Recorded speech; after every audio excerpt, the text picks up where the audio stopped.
Hi there! This is Mark of Mobile Chess Club Philippines. Mahal ko ang chess at mission ko na libutin ang mga chess club sa buong Pilipinas para i-feature ang mga local master at ang kanilang mga young and promising chess player. Kung bago kayo dito sa channel ko, don't forget to subscribe and leave a comment. Malay nyo, yung club nyo na ang susunod kong mapuntahan.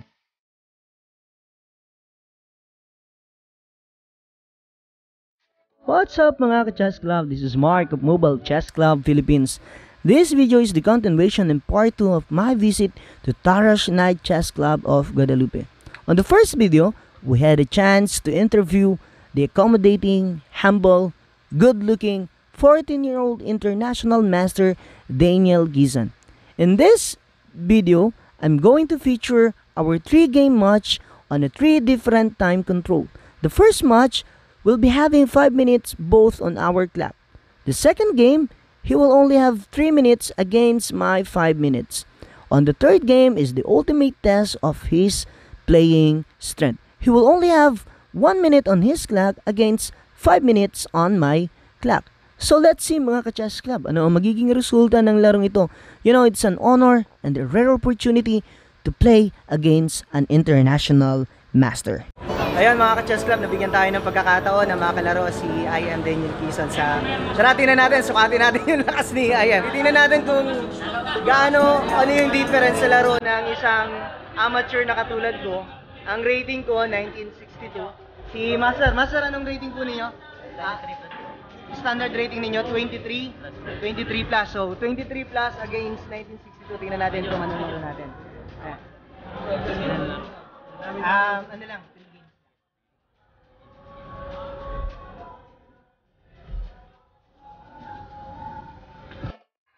first time kong makalaro ang isang international master. Halo-halong emosyon ang nararamdaman ko.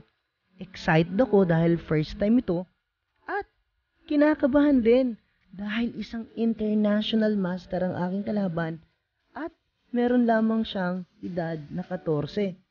Alam nyo mga ka-chess club, ramdam na ramdam ko ang lakas ng tira ni international master. Kalkulado, walang aksayadong tira at madali niyang nai-spot ang mga weaknesses na ginagawa ko. Kaya na ma-maximize niya yun at unti-unti nararamdaman ko yung pressure doon sa position ko.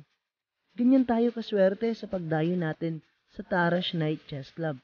Hindi lamang nang tinakikita ang mga kilalang chess player, kundi nakakahalubilo pa natin at nabibigyan pa tayo ng pagkakataon na makalaro sila. Kaya mga ka-chess club, inaanyayahan ko kayo na dayuhin ang Tarash Night Chess Club.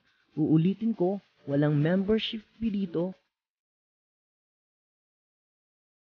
Kahit sino pwedeng maglaro at malay ninyo, sa isa sa mga araw na pagdayo ninyo ay makaharap din ninyo ang mga master katulad ni IM Gizan. Dumako tayo sa aming laro. Ang opening namin ay Sicilian, pero hindi ako gaanong pamilyar kung ano ang variation noon. At tila baga parang alam na alam ni IM Gizan kung ano yung mga gagawin niya. At kita niya na kaagad yung mga pattern. Kaya ako naman, lalo akong nape-pressure. Nape-pressure din ako sa oras na mag-isip sapagkat puro sakto yung mga tinitira niya at unti-unti nararamdaman ko na naiipit na yung aking position. At hindi nga naglaon, from a worse position ay nakita ko na losing na ang aking position. May tuturing kong isang napakalaking learning experience ang pakikipaglaro ko kay International Daniel Gizan sapagkat unang-una naramdaman ko yung lakas at barrier na kailangan kong i-accomplish para makipagkumpit ako sa ganung level. Pangalawa, nakita ko rin na dapat kapag lalaban ka sa ganun kalakas na player, dapat buo yung loob mo. Although, kinakabahan ka, excited ka, pero dapat hindi mangibabaw yun, bagkus sikapin mo pa rin na ibigay ang best mo rather than kabahan ka. For me, it is a milestone to play against an international master. This kind of experience will bring a lot improvement to my future games. Kaya IM Gizan, maraming salamat sa pagpapaunlak ninyo na makalaro ko kayo sa 3 exhibition game match. Hanggang sa uulitin. Saludo ko kay Master Gizan sapagkat napaka-humble niya accommodating siya, at para bang walang ka-ere-ere, walang kayabang-yabang, simpleng bata, pero halimaw pagdating sa paglalaro ng chess. Naniniwala ako na sa masusing paggabay ng mga magulang ni International Master Daniel Kison at sa tamang suporta ng gobyerno, maliwanag ang future ng Philippine chess. Hindi malayong masundan niya ang yapak ni Hydra Super GM Wesley So. Kaya yan mga ka-chess club, ang resulta ng aming laro. Panalo si Master Kison.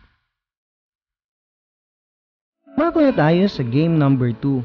Sa larong ito, 3 minuto na lamang ang time control ni IM Kison, habang sa akin ay 5 minuto pa rin. Puti siya at tinirahan niya ako ng E4. Dahil na rin sa pagsusubaybay ko sa kanyang mga laro at tinagurian na rin siyang Caro-Kann Slayer, ay sinubukan kong pasukin ang linya ng Caro-Kann. At tunay nga, naramdaman natin kung gaano kabags ang kaalaman ni IM pagdating sa Caro-Kann.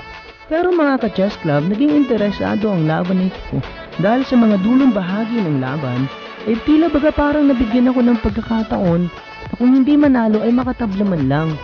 Pero dahil na rin nga sa kaba, excitement at kakulangan ng experience sa ganito kataas na level na manlalaro, ay napabayaan ko ang aking posisyon at hindi ko nakita ang kanyang threat. At yun, mamamati pa tayo in 2. Kaya instead na mamate, nag-resign na lang ako. Kaya mga ka-chess club, subaybayan ninyo yung laro. Pwede ninyong i-leave yung comment kung ano dapat yung mga tamang tira na ginawa ko. Ma-appreciate ko yon at ngayon pa lang, salamat sa mga magbibigay ng comment.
dito, no? Ito na lang, mas maganda. Kain. Tabla lang, drone na. Di chocolate dito.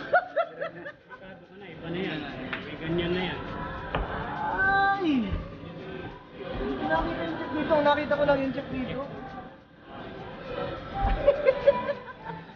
Last game. Dumako na tayo sa ikatlong laro. 1 minute na lang si IM Quezon against sa 5 minutes ko na time control. At parang hindi gumagalaw ang kanyang oras. Napakabilis ng tira niya. Nilagay na namin sa kanan yung kanyang clock sapagkat 1 minuto na nga lang yung oras na natitira sa kanya. Pero parang hindi gumagalaw yung oras niya. At kahit ganun siya kabilis, ay puro sakto at tama yung mga tinitira niya. Kinalaunan, ako pa nga yung nape-pressure. Kaya mga ka-chess club, saludo talaga ako sa lakas at galing ni IM Quezon. Preparado siya, malalim ang kaalaman niya pagdating sa chess, sa opening, sa middle game, at sa end game. Kaya mga ka-chess club, isang maglaking opportunity at experience ang makalaban ng isang international master kasing galing ni IM Daniel Quezon. Kaya sa'yo, IM Quezon, maraming salamat sa oportunidad. Inspirasyon ka para sa mga kabataang manlalaro ng chess. Maraming humahanga at sumasaludo sa'yo at nandito lang kami para suportahan ka all the way para makamit mo ang iyong pangarap sa larangan ng chess. Ikinagarangal ka namin bilang aming representative sa darating na Southeast Asian Game dito sa Manila at ikaw ang magre-represent ng bandila ng Pilipinas kasama si National Master David Ilorta sa larangan ng Blitz. Kaya mga ka-chess club, abangan natin sa December ang laban ni IM Quezon. Suportahan natin siya at sama-sama nating ipagdasal ang kanyang ipagtatagumpay. Muli mga ka-chess club, salamat sa inyong pagtubaybay sa channel na ito.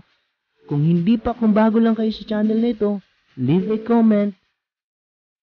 Babasahin natin lahat ng mga komento ninyo. Sasagutin natin yan. At kung hindi pa kayo nakapag-subscribe, mag-subscribe kayo para sa mga upcoming video. Hanggang susunod na mga video, mga ka-chess club. Thank you.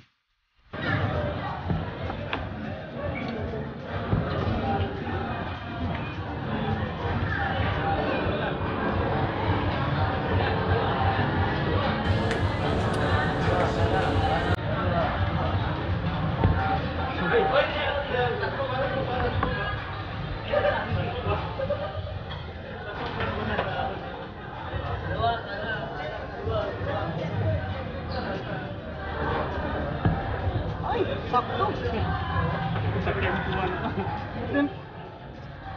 Hindi pa ako ng tira.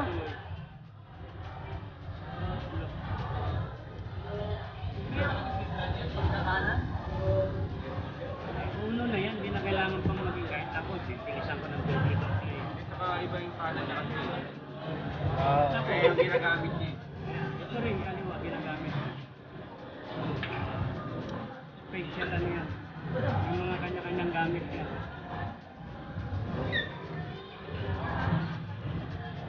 Araw-araw na practice.